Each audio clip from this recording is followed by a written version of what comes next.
mercado, tanto para carne como para carne ovina como de lana.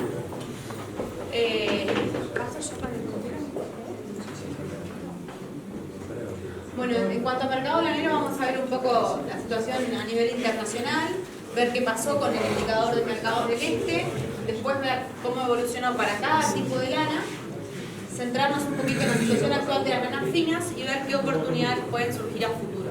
Y con respecto a la carne ovina, lo mismo, ver un poco afuera, el panorama internacional, lo que es mercado interno y las exportaciones de Uruguay del primer semestre de este año. Bueno, como todos sabemos, el mundo desde la pandemia o incluso antes, con el tema de la guerra comercial entre China y Estados Unidos, se volvió un lugar complicado. En 2020 tuvimos la pandemia. Después de eso no han dejado de surgir problemas a nivel mundial. Sabemos que después de la pandemia China siguió un año más con confinamientos de millones de personas. Después empezó la guerra entre Rusia y Ucrania, conflictos en Medio Oriente, en fin, problemas por todos lados que parece que no paran de surgir. Y las consecuencias de estos problemas han sido, entre otras, niveles máximos de inflación. Por ejemplo, en el caso de Estados Unidos se alcanzó el año pasado los niveles de inflación más altos en 30 años. Problemas logísticos que hoy en día siguen siendo muy importantes con el consecuente aumento del costo de los fletes y aumento del costo energético. El tema del costo de energía es un problema principalmente en Europa. Italia y Alemania son destinos importantísimos para nosotros como exportadores, principalmente de lana peinada, y desde la guerra entre Rusia y Ucrania están con costos de energía muy altos porque tenían una dependencia muy importante del gas natural de Rusia. Entonces ese costo energético genera todo un problema económico en estos países y estos problemas se derraman sobre lo que es el mercado lanero. ¿Qué pasa como consecuencia de todos estos problemas que hablamos? Se ha generado un daño en la confianza del consumidor en los principales países que consumen lana, que son los países del hemisferio norte. O sea, los consumidores están mucho más conscientes de lo que compran, mucho más preocupados por comprar productos de primera necesidad y no tan enfocados o no tan dispuestos a gastar en productos caros como son las prendas de lana. También destacar que estos problemas que hablábamos de inflación, flete, todo el costo energético, todo lo que hablábamos no es un problema exclusivo del mercado lanero, ni de la lana, ni de la carne ovina. Son problemas que afectan a todos los rubros agropecuarios. Yendo al mercado lanero, capaz que algunos ya están familiarizados con esto, es el indicador de mercados del este. Para nosotros acá como país productor y exportador de lana es sumamente importante porque es porque es la referencia que tenemos de valores de lana a nivel internacional. Y lo que podemos ver en esta evolución es que el punto más bajo, o sea, esta gráfica va de 2019 a 2024. Lo que vemos, como se podrán imaginar en este punto, es el peor momento de la pandemia. Después de eso el mercado tuvo una recuperación muy importante y después ha ido variando y bueno, hasta llegar al momento actual que se encuentra, como pueden ver ahí, este entorno así. Si abrimos esa gráfica que era el indicador como un todo y nos vamos a ver la evolución por micronajes, esta gráfica lo que muestra son la evolución de precios de lana en Australia entre 2018 y 2023 en dólares americanos. Y bueno, si nos vamos a la parte más de arriba de la gráfica, en amarillo, vemos que son las lanas de 18 micras. Bueno, primero que nada, ver que la pandemia no afectó a un tipo de lana, sino a todas las lanas. Lo que pasó después de esto con cada lana de cada finura fue diferente. Por ejemplo, en el caso de las 18 micras, ven que tuvo una recuperación muy importante, se despegó totalmente del precio de las demás lanas y después la brecha se volvió a ajustar y los precios disminuyeron un poco. Las 19 micras, si bien no tuvieron un salto tan importante como el de las 18, también se recuperaron muy bien y hoy en día la brecha no es tan distante ni de las de 18 ni de las de 20, por ejemplo. En el caso de 20-21 micras, en azul y verde, lo mismo, ven que se recuperaron, nunca se llegaron a subir tanto en cuanto a valores, pero tampoco nunca sufrieron tanto la caída, o sea, son las lanas que se mantuvieron más resilientes en términos de valores. Ahora, si nos vamos a la parte de abajo, o sea, 26, 28 y 30 micras, vemos que estas lanas, la verdad que no han logrado una recuperación después de la pandemia y se encuentran en niveles que hasta ahora, a pesar de que este último año tuvieron un poco de recuperación, están en niveles muy bajos. ¿Cuál es la situación y cuál es el uso de estas lanas? Por eso es importante hablar del uso, porque el uso nos lleva a que la situación sea distinta para cada tipo. En el caso de las lanas más finas, o sea, hablamos de lanas por debajo de 19 micras, son lanas que son destinadas a productos muy caros, o sea, a ropa, a trajes, a ropa de bebé que van en contacto directo con la piel de los bebés, a ropa deportiva, o sea, ropa muy cara, productos que no son de primera necesidad y compiten con fibras de muy alto valor, como por ejemplo las 16 micras y media podría competir con un cashmere, que es una fibra que el precio es de más de $100 el kilo. ¿Qué pasa con este tipo de lana? Bueno, la situación, ya dijimos, la situación de consumo, tanto en Europa como en Estados Unidos y en China, es complicada. El consumidor está mucho más cuidadoso con lo que compra y mucho más aferrado a su dinero y a lo que vaya a usarlo. Entonces, bueno, son las lanas que en este momento están sintiendo el impacto más severo. Aún así, se mantienen en precios muy superiores a los demás tipos de lana. Si nos vamos a un poquito más grueso, o sea, 19 a 21 micras y media, bueno, las líneas que les comenté que veíamos en azul y verde, o sea, lanas que nunca recuperaron tanto como las más finas, pero que se mantuvieron más o menos estables en la recuperación. Son lanas que tienen una muy buena colocación hoy en día, no tienen muchos productos que compitan con ellas. Por ejemplo, una lana de 21 micras compite con el algodón, o sea, son pocos los productos que compiten en estas categorías. Entonces son lanas que, como decíamos hoy, han estado más resilientes en términos de valores y bueno, y hoy en día no tienen dificultades de colocación y los precios son más o menos estables. Las lanas de 21 micras y media a 25 micras, bueno, es un sector que se ha complicado, es un sector que hay muchos países que lo producen, o sea, hay muchos países produciendo este tipo de lanas, pero no de tan alta calidad como las nuestras.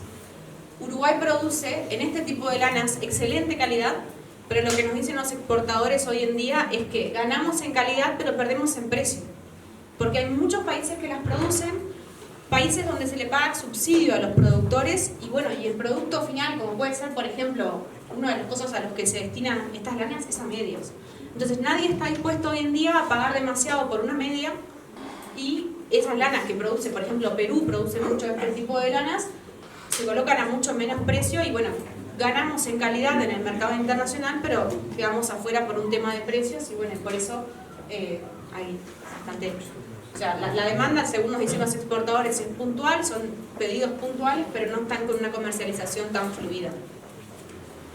Y cuando nos vamos a lo que era la parte más baja de la gráfica, o sea, lanas de arriba de 25 micras, bueno, se destinan a, por ejemplo, tapizados, alfombras, colchones, tapados, un montón de cosas que han ido perdiendo territorio frente a los sintéticos. Sabemos que desde que surgieron tuvieron el auge los sintéticos, en muchos casos, que antes la gente usaba chaquetas, sacones de lana, hoy en día se usa mucho la pluma o otro tipo de sintéticos, han ido ganando territorio y por eso estas lanas no han logrado recuperarse luego de la pandemia. Entonces, yendo en concreto a lo que son las lanas finas, repasando un poco lo que ya dijimos, lana fina, destino vestimenta de lujos, o sea, lanas de buen valor destinadas a productos caros. Ya comentamos esto también, Europa y Estados Unidos, destinos tradicionales de este tipo de lana, problemas muy importantes, económicos, inflación, costos energéticos y crisis de consumo. China, que es otro factor fundamental, como todos saben, en el mercado lanero, porque Australia, el 80% de su lana, 85% en esta zafra, se va a China. Y la mitad de esa lana se queda en el mercado interno. Entonces, China también enfrenta problemas, sabemos que empezó con una crisis inmobiliaria desde hace ya algunos años, tiene problemas de desempleo. Entonces, Europa y Estados Unidos complicado, China complicada y por ende consumidores complicados y crisis de consumo, que es lo que hoy en día se está haciendo sentir. Lo que ya comentamos, consumidores forzados a reconsiderar su gasto y priorizarse en ítems de primera necesidad para aumentar sus ahorros. Sin embargo, es importante tener en cuenta que más allá de que esta sea la situación actual y que desde la pandemia se hayan venido subsiguiendo un montón de problemas, esto no va a ser para siempre, ni lo bueno dura para siempre, ni lo malo dura para siempre. Entonces, en algún momento, estos problemas que enfrenta el mundo y que llevan a esta crisis de consumo se van a terminar, y creemos que en ese sentido la lana va a tener muchísimo para ganar. ¿De la mano de qué? Bueno, de lo que comentaba Brumetto hoy, de la sostenibilidad. O sea, la sostenibilidad es una palabra que está cada vez más, tiene más peso en los consumidores, sobre todo en los países desarrollados. Los consumidores jóvenes se preocupan cada vez más por cuando van a comprar algo, por saber de dónde viene, cómo se produjo. Son personas que están mucho más, como ustedes saben, en contacto con la información, con la tecnología. Se preocupan por la trazabilidad, por buscar información de lo que están comprando y tienden a priorizar calidad frente a cantidad. Entonces, AWI lo que ha hecho, o sea, básicamente esto es una institución sería como el SUL, pero de Australia, digamos. Lo que ha hecho es, ellos ven esto, ven estas oportunidades que vienen para la lana en futuro, y lo que ha hecho es hacer marketing usando esto y tratando de capitalizar las oportunidades que surgen de esta importancia en la sostenibilidad. Esto, por ejemplo, esta marca es una marca de ropa china, Edition, y de Woolmark Company, es como la parte de quien hace toda la parte de marketing de lana en Australia. En agosto del 2023 hicieron como esa asociación entre lo que les decía, entre Edition y de Woolmark Company, y sacaron la primera colección de ropa en China trazable del campo a la prenda. O sea, un consumidor en China llegaba a una tienda de esta marca, se encontraba con X prenda, con su código QR, lo escaneaba y ahí podía llegar a ver de qué lana está hecha esa prenda y llegar hasta tener la información del predio de dónde se produjo esa lana. Entonces, si se están haciendo estas cosas, tenemos que tener en cuenta de que por algo se lanzó en un mercado, como el mercado chino, con la importancia que tiene para el consumo de lana. Entonces, bueno, creemos que, como les decía, más allá de la situación actual y de los problemas que enfrenta el mundo hoy en día, de la mano de la sostenibilidad y las credenciales que tiene la lana, van a tener muchísimas oportunidades a futuro. Cuando pasamos la página y nos enfocamos un poco en lo que es carne ovina, sabemos que el mercado de carne ovina a nivel internacional tiene algunas características salientes. Por ejemplo, que el 90% de la carne ovina que se produce se consume en origen y solo un 10% se exporta. De ese 10% que se exporta, un 75% de la exportación la tienen entre Australia y Nueva Zelanda, que año a año se pelean por quién tiene el puesto de principal exportador. A su vez, en cuanto a consumo en el mundo, el mayor consumo de carne ovina se hace en países en desarrollo, o sea, en países que tienen, sobre todo como dice ahí, de Asia y Medio Oriente. Son países que por temas culturales y religiosos tienen mucha historia de consumo de carne ovina y caprina, sabemos en todos los países del Medio Oriente. Entonces, el mayor consumo tiene lugar en estos países. Por otro lado, en países desarrollados, la carne ovina se mantiene como un producto de nicho, o sea, es un producto que mayoritariamente se consume en restaurantes, o sea, fuera de casa. El origen de este tipo de carne ovina en estos mercados es importada de Estados Unidos, o sea que hay muchísima gente en esos destinos para las cuales la carne ovina todavía es un producto desconocido, porque lo que justamente está enfocado a un mercado de nicho. China, a su vez, como ya dijimos, es importantísimo para la lana, pero también es importantísimo para la carne ovina. China tiene el mayor stock ovino del mundo.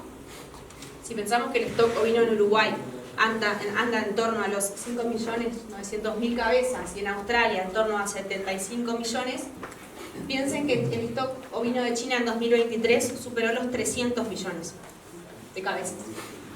Eso hace a China el principal productor consumidor, el principal productor y también el principal importador, porque ellos, a pesar de tener 300 millones de ovinos, la población que tienen y el consumo que tienen es tan alto que necesitan importar. Australia y Nueva Zelanda son los principales exportadores de carne ovina a China. Nueva Zelanda siempre fue, o sea, en general el mercado chino, el principal abastecedor, se caracterizó siempre por ser Nueva Zelanda. Australia, como lo vamos a ver ahora, ha venido creciendo y Uruguay queda en un tercer puesto. Esta gráfica, lo que pueden ver ahí, son las importaciones de carne ovina de China entre 2013 y 2023. Las gráficas muestran volumen y la línea roja muestra valor. Primero que nada, ver que, más allá de algunas cosas puntuales, las importaciones han ido creciendo y que también ha ido creciendo la prevalencia de Australia. Ven que en verde clarito pueden ver lo que es las exportaciones de Nueva Zelanda, en verde oscuro Australia, y ven cómo Australia ha ido ganando territorio en los últimos años en el mercado chino. Uruguay sería este verde clarito, como les comentaba, queda en un tercer lugar, pero si vemos en proporción, estamos a una distancia muy lejos en relación a lo que son Australia y Nueva Zelanda. Y en términos de valor, que es lo que marca la línea roja, también vemos una tendencia creciente, llegó a un nivel máximo en 2022, en 2023 toda esta crisis de consumo, que también hablamos para la lana, afectó a la carne ovina y bueno, sabemos que los precios internacionales de carne ovina el año pasado tuvieron bajas muy fuertes y por eso el punto de 2023 se encuentra en un nivel inferior al de los últimos 3 años. Bueno, cuando hablamos de mercado local, sabemos que nuestra producción de carne ovina se vuelca mayoritariamente a la exportación. La mayoría de lo que producimos se exporta. El consumo doméstico el año pasado llegó a 2,8 kilos por habitante, que fue récord, o sea, fue el mayor consumo de los últimos 5 años, pero bueno, un poco por el tamaño de nuestra población y por este consumo sigue teniendo un rol minoritario frente a las demás proteínas. En este caso vemos que, según información de INAC, el año pasado 45% de la carne que se consumió en promedio fue vacuna, 24% aviar, 22% porcina y 3% ovino. Asimismo, la faena en este último ejercicio ganadero se ubicó por debajo del 1.100.000 cabezas, lo que representó la menor faena de los últimos 4 ejercicios.